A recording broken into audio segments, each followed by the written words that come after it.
નમસ્તે વિદ્યાર્થી મિત્રો, કેમ છો બધા? મજામાં ને? તો ચાલો તૈયાર થઈ ગયા ને ભણવા માટે? સરસ. હવે આપણે ભણવાનું છે ધોરણ 3નું હિન્દી. તમારી પાસે જે લીથો છે એમાં જોઈએ આગળ આજે આપણે શું ભણવાનું છે. પહેલાં એ પેજ ખોલો બધા. તો ચાલો લીથામાં જો પેજ નંબર 44 ઉપર આજે આપણે શું પાઠ શીખવાનો છે? મોર વિશેનો. મોર એટલે શું થાય? તો કે મોર એટલે મોર જ થાય. હિન્દીમાં પણ મોર બોલાય અને ગુજરાતી પણ એનું શું થાય? મોર જ થાય છે, બરાબર? તો મોર છે શું છે? તો કે મોરને આપણું રાષ્ટ્રીય પક્ષી તરીકે ગણવામાં આવે છે ને. આપણું રાષ્ટ્રીય પક્ષી શું છે? તો કે મોર છે. કયું પક્ષી છે? મોર. તો આપણે આજે એના વિશે શીખવાનું છે. આ વાક્ય જે આપેલા છે એ પહેલાં જોઈ લઈએ, હિન્દી અને એનું ગુજરાતી. તો મોર ભારત કા રાષ્ટ્રીય પક્ષી હે. મોર છે શું છે? તો કે ભારતનું રાષ્ટ્રીય પક્ષી છે. શું છે? તો કે રાષ્ટ્રીય પક્ષી કયું છે? ભારતનું મોર છે, બરાબર? મોર સબસે સુંદર પક્ષી હે. મોર કેવું છે? તો કે પક્ષીઓમાં બધા કરતાં સુંદર પક્ષી મોર છે. મોર છે એ પક્ષીઓમાં બધા પક્ષીઓ કરતાં સુંદર પક્ષી છે. ત્યાર પછી મોર કે પંખ રંગબિરંગી હોતે હૈ. પંખ એટલે પીછા રંગબેરંગી હોય છે. મોરના પીછા કેવા હોય છે? રંગબેરંગી હોય છે. ત્યાર પછી મોર કે સિર પર કલગી હોતી હૈ. મોર છે એના સિર એટલે કે માથા ઉપર કલગી હોય છે. શું હોય છે?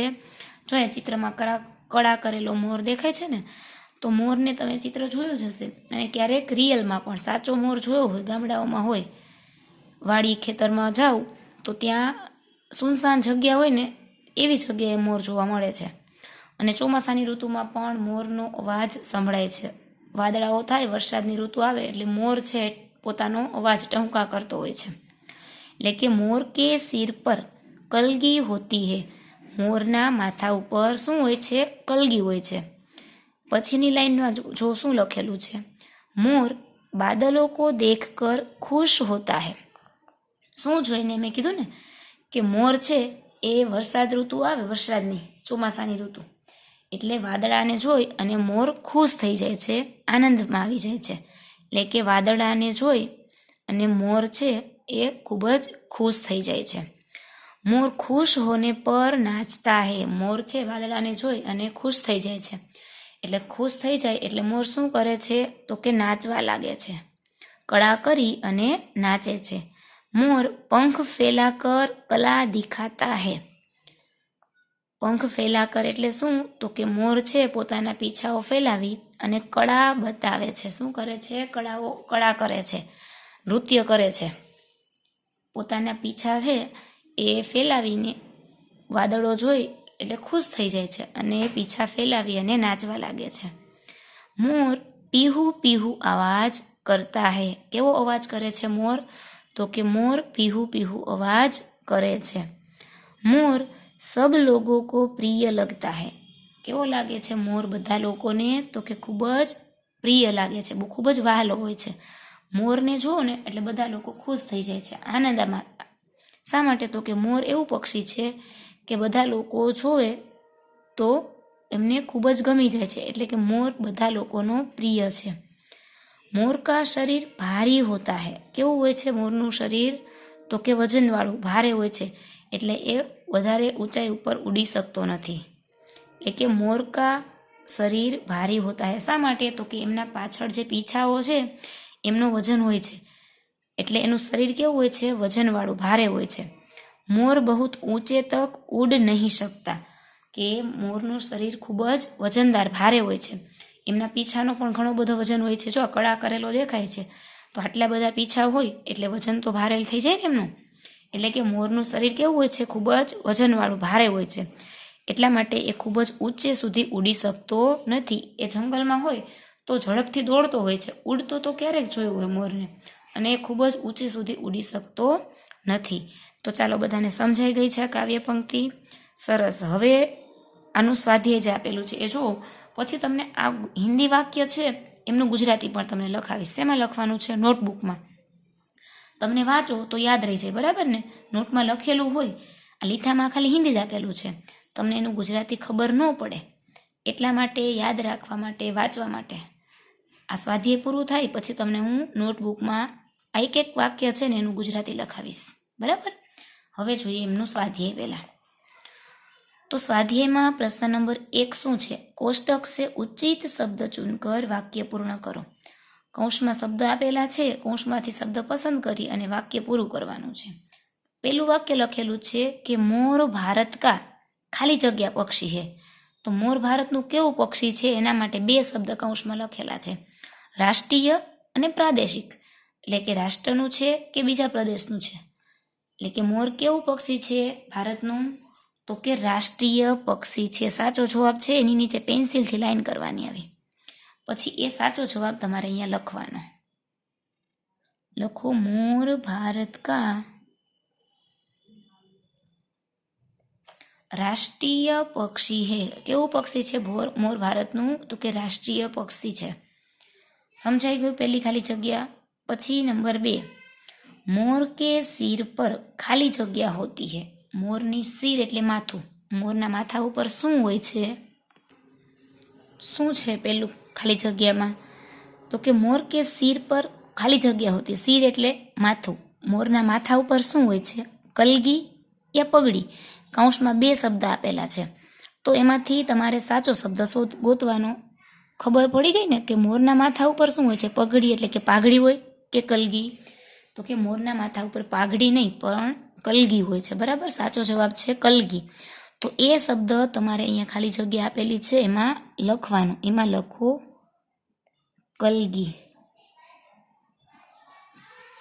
મોર કે સિર પર કલગી હોતી હે, બરાબર. ત્યાર પછી વાક્ય નંબર 3, મોર કે પંખ ખાલી જગ્યા છે તો કેવા હોય છે મોરના પીછા? પંખ એટલે પીછા. તો મોરના પીછા કાલે મતલબ કાળા હોય છે કે રંગબેરંગી? તો મોરના પીછા રંગબેરંગી હોય છે. કેવા હોય છે? રંગબેરંગી. મેં તમને હમણાં આગળ વાક્ય સમજાવ્યા એમાંથી જ આ ખાલી જગ્યા આપેલી છે, એટલે સમજી ગયા. પછી તો તમને ખાલી જગ્યા આવડી જ જાય બધાને. એટલે મોર કે પંખ રંગબેરંગી હોતે હે. ખાલી જગ્યામાં લખો રંગબેરંગે. મોર કે પંખ રંગબેરંગે હોતે હે. એટલે કે મોરના પીછા કેવા હોય છે? રંગબેરંગી હોય છે.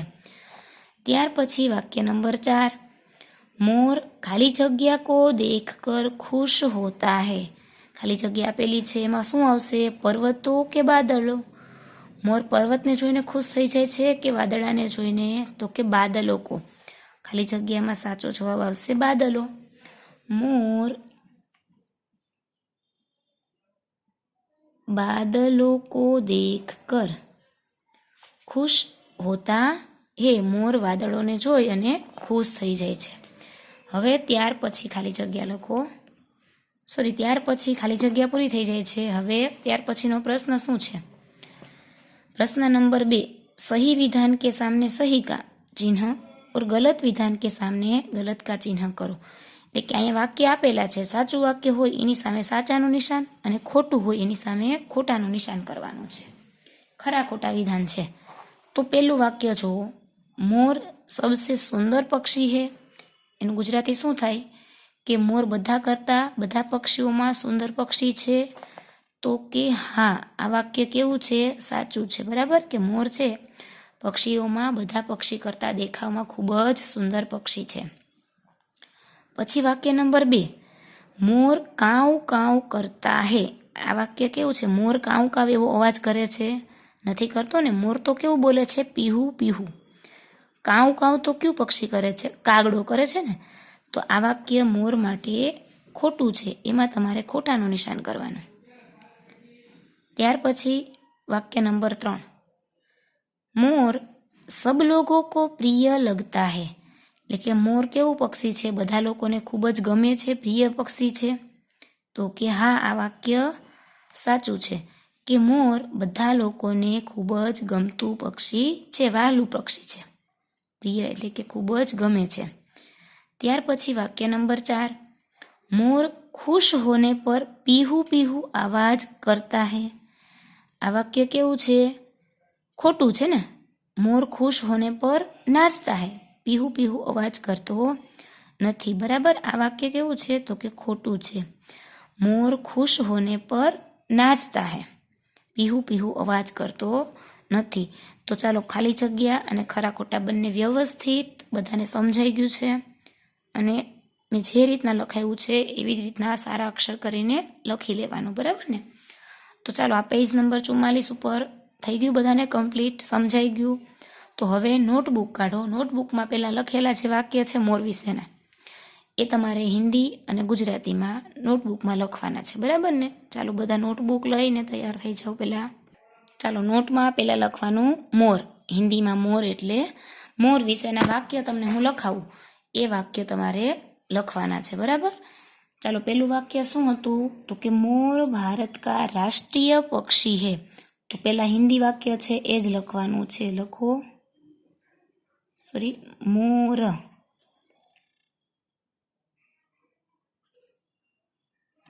भारत का, मोर भारत का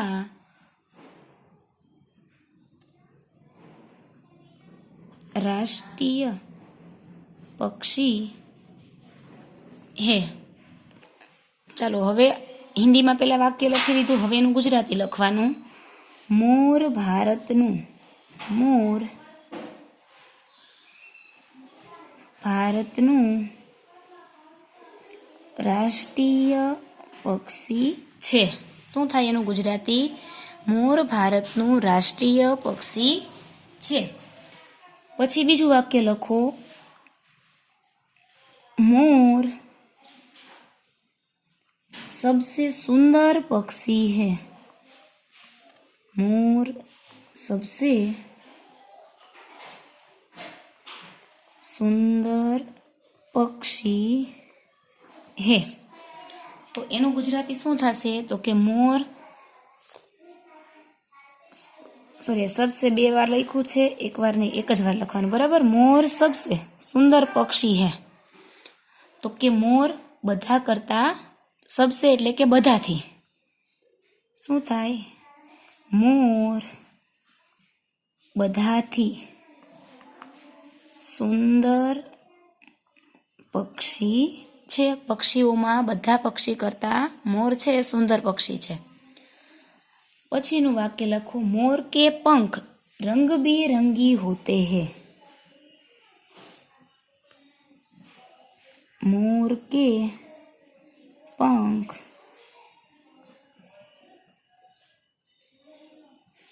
रंग बिरंगे होते हैं. મોરના પીછા કેવા હોય છે? રંગબેરંગી હોય છે. લખો એમાં, મોરના પીછા રંગબેરંગી હોય છે. ત્યાર પછીનું વાક્ય છે કે મોર કે સિર પર કલગી હોતી હૈ. તો ત્યાર પછીનું વાક્ય લખો, હિન્દીમાં પહેલા લખવાનું, મોર કે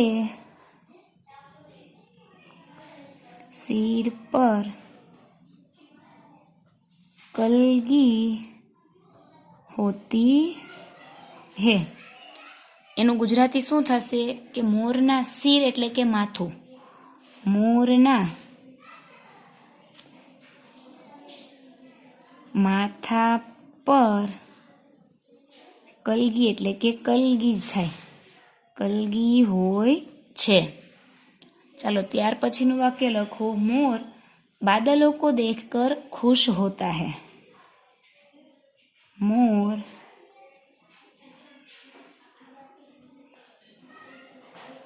बादलों को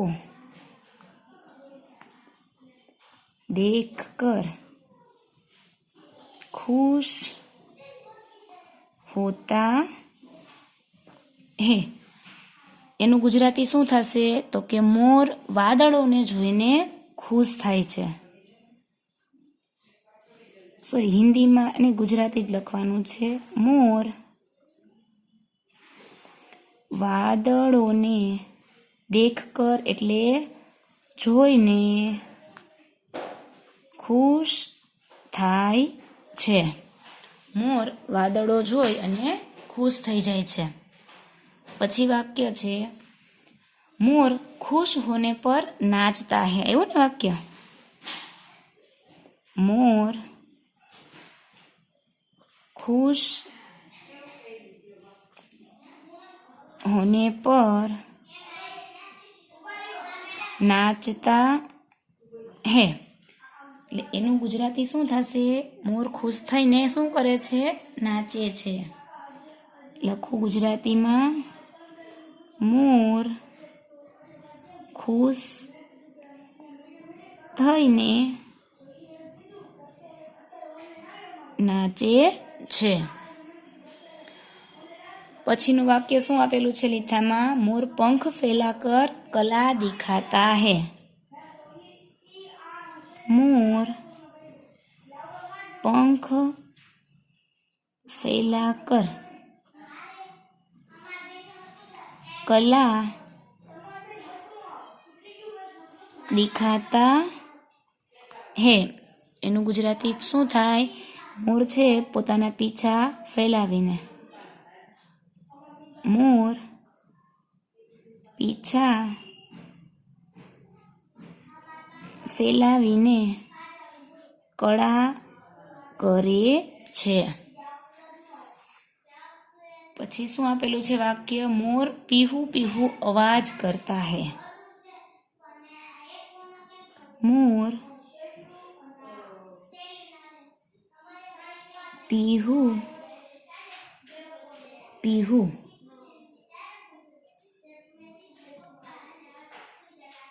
आवाज करता है.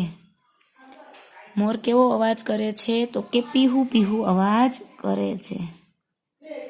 मोर पीहू पीहू अवाज करे छे. ચાલો લખાઈ ગયું અહીંયા સુધી. ત્યાર પછીનું વાક્ય છે मोर सब लोगों को मोर सब लोगों को प्रिय लगता है. એનું ગુજરાતી શું થાય? કે મોર બધા લોકોને ખૂબ જ ગમે છે. શું કરે છે? શું છે? તો કે મોર બધા લોકોને ખૂબ જ ગમે છે. मोर का शरीर भारी होता है. पछीનું વાક્ય છે मोर का शरीर भारी होता है. भारी એટલે શું થાય? વજનદાર. શરીર કેવું હોય છે મોરનું? વજનદાર. મોરનું શરીર વજનદાર હોય છે. ત્યાર પછી વાક્ય છે મોર બહુત ઊંચે તક ઉડ નહીં શકતા. मोर बहुत ऊंचे तक उड़ नहीं सकता. મોરનું વજનદાર શરીર હોય છે એટલે એ ઊંચે સુધી ઉડી શકતો નથી. લખો એમાં મોર ખૂબ ઊંચે સુધી ઉડી શકતો નથી. શા માટે નથી ઉડી શકતો? તો કે એમનું શરીર છે વજનદાર, ભારે હોય છે. એમના પીછા કેવા હોય છે? તો કે એમના પીછા ખૂબ જ મોટા હોય છે એટલે એમનું વજન થઈ જાય છે. શરીરનો કેવો હોય છે? વજનમાં ભારે હોય છે. એટલે મોર છે એ ખૂબ જ ઊંચાઈ સુધી ઉડી શકતો નથી.